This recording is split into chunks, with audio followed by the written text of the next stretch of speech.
دعا جلد قبول ہونے کے اوقات۔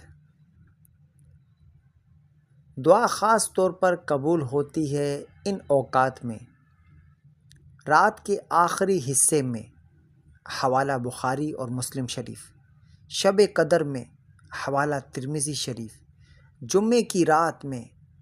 حوالہ ابو داؤد شریف; عرفہ، حوالہ 9 ذی الحجہ کے دن، ترمذی شریف، حوالہ ترمذی شریف; اذان کے فوراً بعد، حوالہ ابو داؤد شریف; اذان اور اقامت کے درمیان،